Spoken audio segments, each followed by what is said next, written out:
This is the story of a young American who did everything right. They wake up for an office job in the morning, they drive strangers through traffic at night, and when the city finally goes quiet, they open a laptop and work again.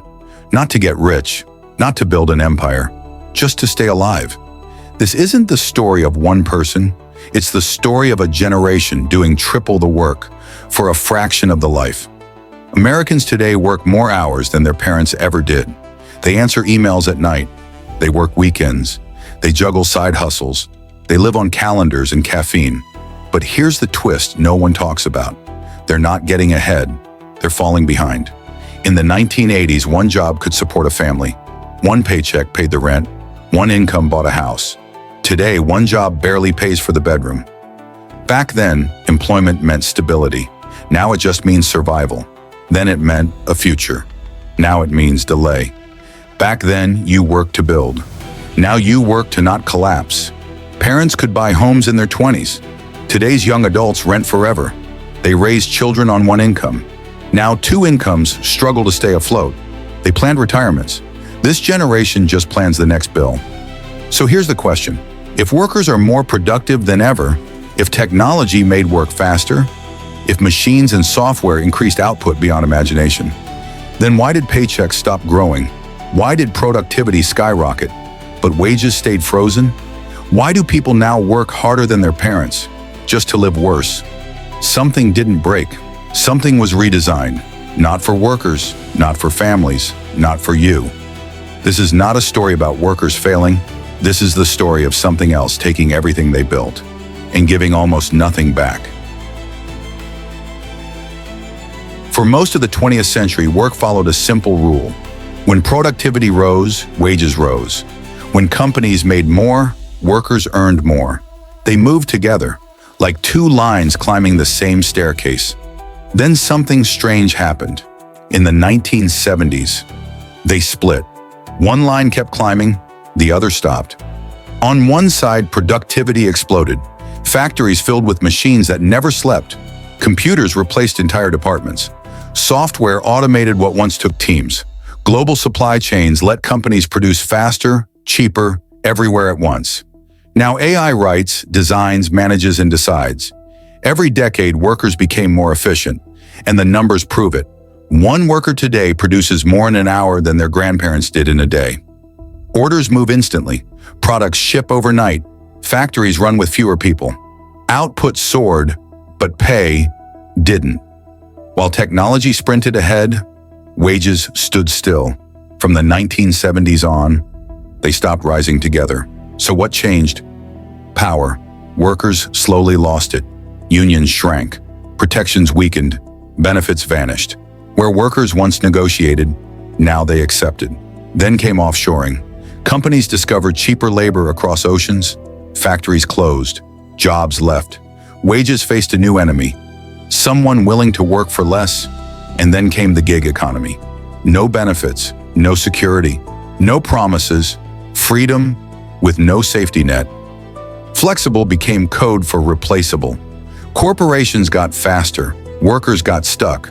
Profits grew in silence, paychecks stayed quiet, and no one explained why the rules changed.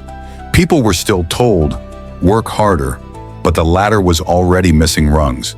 This wasn't an accident, it was a shift, a trade. Stability was traded for efficiency, security for speed, workers for margins, and most people didn't notice until the bills arrived, until exhaustion replaced hope, until work stopped feeling like progress and started feeling like a trap. Productivity kept climbing, wages didn't, and the distance between them became your life. The money didn't vanish, it moved. While paychecks stayed small, profits grew massive, not quietly, record-breaking, massive. Quarter after quarter, corporations announced the same thing. Best year ever, highest growth ever, biggest earnings ever. But those numbers didn't show up in your paycheck. They showed up somewhere else, in the executive suite. CEO salaries didn't grow slowly. They exploded.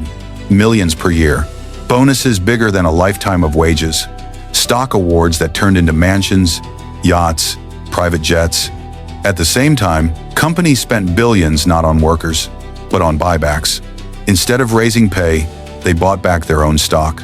Less shares, higher prices, richer investors. While employees were told raises weren't in the budget, the company had money. It just wasn't meant for you. Then came the stock market. Wall Street didn't wait. While workers struggled, markets soared. Indexes climbed. Investments multiplied. Portfolios stacked wealth on top of wealth. But ownership was the catch. Most workers didn't own enough stock to feel it. They watched the economy get better, while their lives didn't. When the market went up, it didn't lift everyone. It lifted shareholders. And if you didn't own the system, you served it. And then something else disappeared. Worker power. Once, unions were shields. They demanded raises. They protected hours. They enforced safety. Then they were weakened by laws, by pressure, by fear. Strikes became threats. Negotiation became risk. Workers stopped pushing because replacement became easy. And it wasn't just inside America. Jobs didn't disappear. They traveled. Factories moved across borders. Assembly lines crossed oceans. Corporations chased cheap labor wherever it lived. One American job replaced by 3 overseas. Not because the work changed, because the price did. This wasn't global connection. It was a global auction. Whoever worked for least won. And American workers kept losing. Bargaining power collapsed. If you asked for more, someone else, somewhere else, would take less. And that's the part nobody explains. When wages stop rising, it's because someone else is being paid instead, not another worker. An investor, a shareholder, a boardroom, a spreadsheet. The value you created didn't disappear. It was captured, redirected, stored above your head. While you kept working, someone else collected, and the gap kept growing, wider, longer, heavier, until it became invisible, but impossible to escape. The biggest lie you were ever told was simple. Work harder. It sounds like hope. It feels like control. It promises that if you just push more, everything will turn around. But here's the truth. Working harder doesn't make housing cheaper. It doesn't slow down medical bills. It doesn't stop rent from rising. It doesn't shrink grocery prices. You can't grind your way out of inflation. You can't hustle your way past a broken system. No matter how many hours you work, the math stays the same. Doing more work in a rigged game doesn't fix the rules. It only keeps the machine running. While you worked more, something else happened. You didn't just fall behind. You were pushed. Your power didn't disappear. It was taken. You used to negotiate. Now you compete. Against automation. Against algorithms. Against people across the world who never asked to be your enemy. Your job didn't vanish. It was optimized. Your role wasn't eliminated. It was replaced. By machines that never sleep. By software that never rests. By systems that don't ask for raises. And while that happened, your paycheck stopped healing. But prices never did. Every year, you earn the same. And everything else costs more. Not because of mystery, because of design. The system didn't break. It worked perfectly. Just not for you. It delivered profit. It delivered efficiency. It delivered growth. Just not ownership. Not safety. Not stability. You didn't fail. You were engineered to lose.